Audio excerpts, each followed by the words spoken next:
So students, আমি আজি তোমালোকক ক্লাস 10 maths or অনুশীলনী 6.2 question number 1 আৰু 2 ডিসকাস কৰিম ঠিক আছে আজি ফাৰ্স্ট question টো হৈছে যে question number 1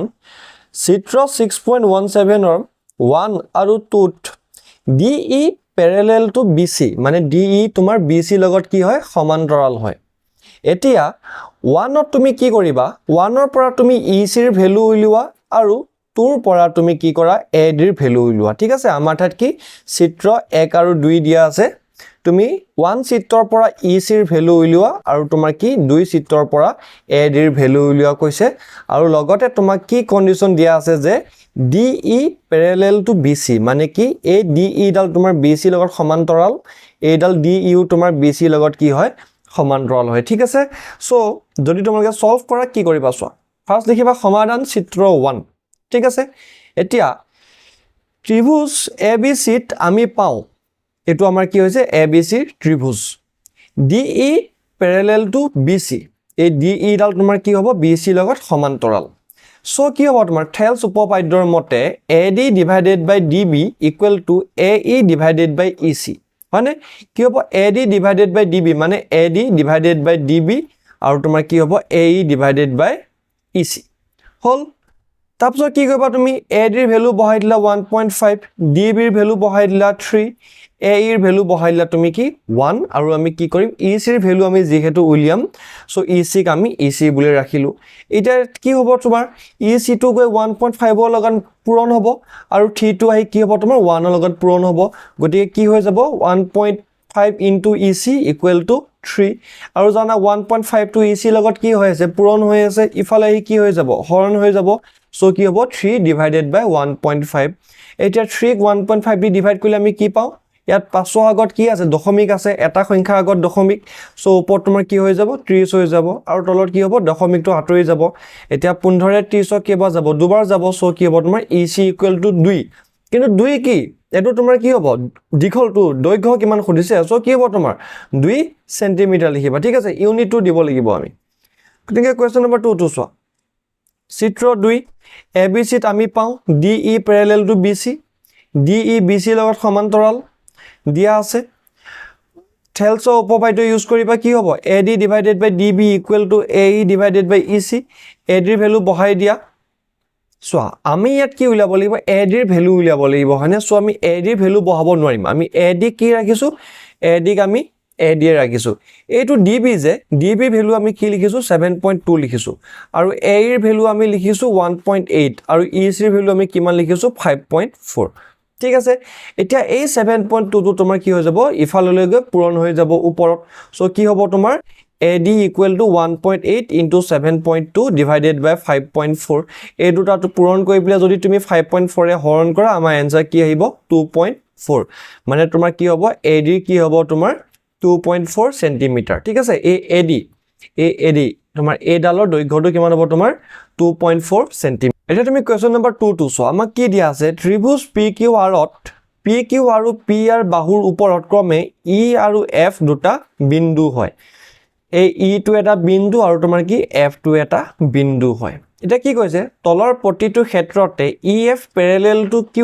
হয়নে নহয় তুমি উল্লেখ কৰা মানে কি কৈছে এই EF ডাল QR ৰ লগত parallel মানে সমান্তৰাল হয়নে নহয় আমি উল্লেখ কৰিব লাগে আমি চাব লাগে এটা চোৱা parallel হলে কি হ'ব EF যদি QR ৰ লগত parallel হয় তেতিয়া কি হ'ব EF এ এই দুটা বাহু কি হ'ব তোমাৰ সমান অনুপাতত ভাগ কৰিব ঠিক আছে তেনেকে উল্টা যদি সমান অনুপাতত বাহু কেটাক ভাগ কৰে তেতিয়া EF ডাল কি হ'ব তোমাৰ QR ৰ লগত parallel বা সমান্তৰাল হ'ব তাৰ কাৰণে আমি কি কৰিম তাৰ কাৰণে আমি PE divided by EQ কিমান হ'ব সাম আৰু আমি ইফালে কি সাম PF divided by FR এই দুইটা যদি সমান হয় তেতিয়া আমি কি ক'ব পাৰিম যে EF ডাল তোমাৰ কি হ'ব QR ৰ লগত সমান্তৰাল হয় parallel হয় ঠিক আছে আমি এইটো বস্তু আছাম গুটেই গেটাত আমাকে তিনটা কোৱেশ্চন দিয়া আছে যে কোৱেশ্চন নম্বৰ 1 2 3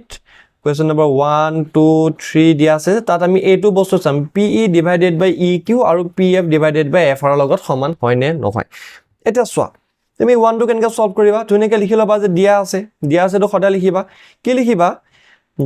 যে PQR ৰ পি কিউ আৰু পি আৰৰ ওপৰত ই আৰু এফ দুটা বিন্দু হয় এই বিন্দু দুটা কথা সদায় লিখি ল'বা ঠিক আছে এই ই আৰু এফ বিন্দুটোৰ কথা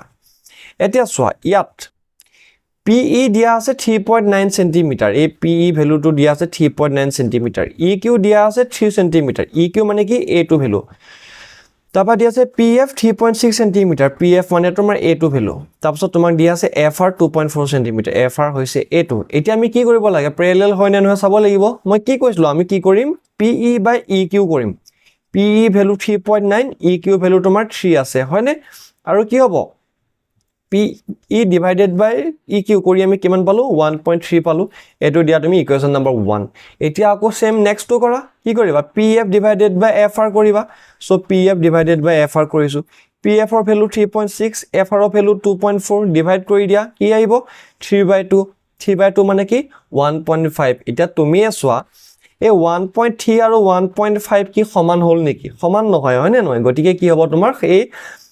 ই এফ ডাল তোমাৰ কি হ'ব ইয়াৰ লগত সমান্তৰাল নহয় গতিকে আমি কি পালো সমীকৰণ 1 আৰু 2 পৰা আমি পাও যে P E divided by E Q সমান নহয় কাৰ লগত P F divided by F R যেহেতু সমান চোৱা এডাল চিনে সমান নহয় বুজা দেই সমান চিনডাল হৈছে এনেকা যদি তুমি এডাল কাটি দিয়া তেতিয়া কি হ'ব তোমাৰ সমান নোহোৱাটো বুজাব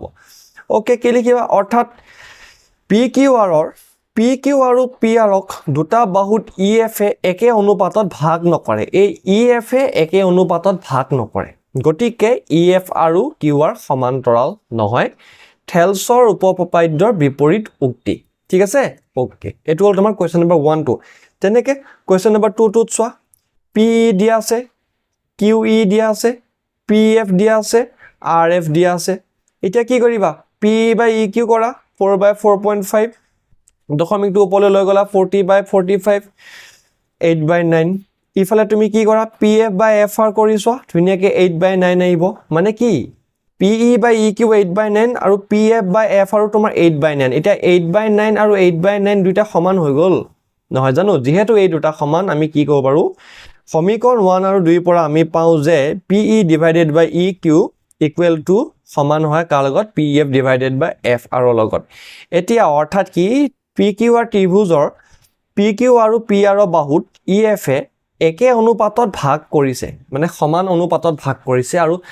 যদি E F A P Q আৰু পি আৰক যদি সমান অনুপাতত ভাগ কৰে তেতিয়া আমি কি ক'ব পাৰো ই এফ ডাল কি হ'ব তোমাৰ সমান্তৰাল হ'ব কাৰ লগত কিউ আৰৰ লগত গতিকে ই এফ সমান্তৰালটো বা প্যাৰেলেলটো তোমাৰ কি হ'ব কিউ আৰ থেলছ উপপাদ্যৰ উক্তি ঠিক আছে ওকে কোৱেশ্চন নম্বৰ 3 চোৱা পি কিউ ভ্যালু দিয়া আছে পি আৰ দিয়া আছে পি ই দিয়া আছে পি এফ দিয়া আছে ওকে এতিয়া আমাৰ চোৱা পি ই মানে কি তুমি চোৱা ইয়াত পি ই মানে কি পি ই মানে হৈছে তোমাৰ এটো